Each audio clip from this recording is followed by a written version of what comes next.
प्रथमतः कॉन्ट्रॅक्टर हर्षल पाटील यांना फलटणच्या सर्व कॉन्ट्रॅक्टर यांच्यातर्फे भावपूर्ण श्रद्धांजली आम्ही वाहतो आणि महाराष्ट्र शासनाला एवढी विनंती करतो की जलजीवनचे कमीत कमी 10 ते 12 हजार करोड ते महाराष्ट्र सरकारला येणे आहे।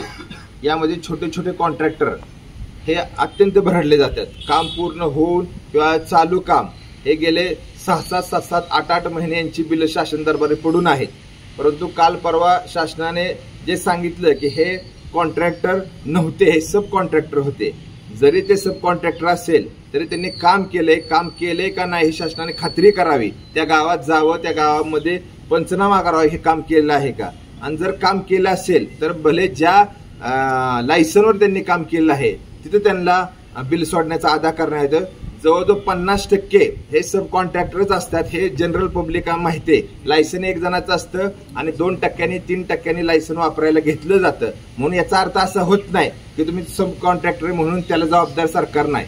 तर सरकारने ही काळजी घेतली पाहिजे की 10 लाखाचं बिल असू, 1 लाखाचं बिल असू, नाही तर 1 कोटीचं बिल असू द्या, त्याला ते वेळेत जर दिलं तरच ते काम पुढे पूर्ण करू शकतोय आणि त्याचा चरितार्थ चालू शकतोय।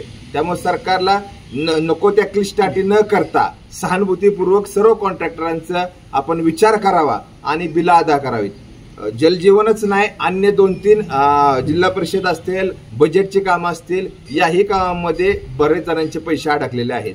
कॉन्ट्रॅक्टरकडे भांडवल असतं किती, एक 50 लाख 1 कोटी या व्यतिरिक्त असू शकत नाही। परंतु 1.5-2 कोटी रुपये जर ही झाले, परंतु आज हर्षल पाटील हा एक नवीन आता ही झाला, एक 3 का 4 वर्षाची मुलगी आहे त्याला, आणि 70-80 लाख रुपये त्याला देणं झालं म्हणून बिचाऱ्याने आत्महत्या केली।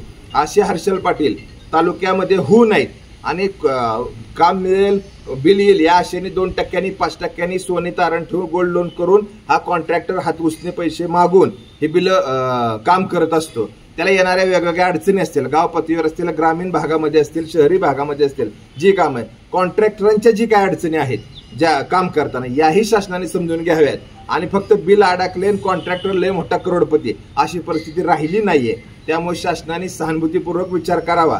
त्यामुळे फलटणकरांच्या वतीनं सर्व कॉन्ट्रॅक्टर संघटनेतर्फे प्रथमतः हर्षलला आपण भावपूर्ण श्रद्धांजली वाहतो आणि शासनाकडे एकच विनंती करतो आम्ही की लवकरात लवकर आपण जे काय असेल यातनं मार्ग काढावा आणि कॉन्ट्रॅक्टर आणि सब कॉन्ट्रॅक्टर हा मुद्दा न घेता जे काय असेल तुमच्याकडे बिल आले ते लवकरात लवकर मार्ग लागावे हीच नम्र विनंती करतो आणि थांबतो।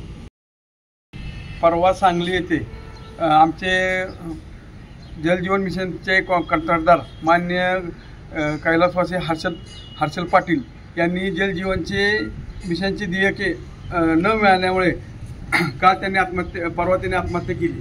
सदर आत्महत्या करण्याचं कारण म्हणजे त्यांची फार 2 बिलं थकली होती आणि या बिलामुळे अशी बरेच महाराष्ट्रातल्या सर्व कंत्राटदारांची जलजीवनची बिलं अडकलेली आहेत आणि या सर्व कंत्राटदारांनी महाराष्ट्रात आंदोलन उभं केलेलं आहे आणि या कंत्राटदारांची देयके भले PWD असेल, जिल्हा परिषद असेल, जलजीवन मिशनची कॉन्ट्रॅक्ट करणारे कंत्राटदार असेल, असे सर्वांची बिलं कमीत कमी 89,000 कोटीची महाराष्ट्र शासनाकडे थकलेली आहेत आणि ही बिले लवकरात लवकर आम्हाला मिळावी, नाहीतर आणखी एखादा हर्षल पाटीलसारखा एखादा कॉन्ट्रॅक्टर आत्महत्या करू शकतो। तरी शासनाने याची आमची गंभीरपणाने आमची नोंद घ्यावी आणि लवकरात लवकर जेवढे लवकर कॉन्ट्रॅक्टरांची बिले अदा करण्याची सोय करण्यात यावी।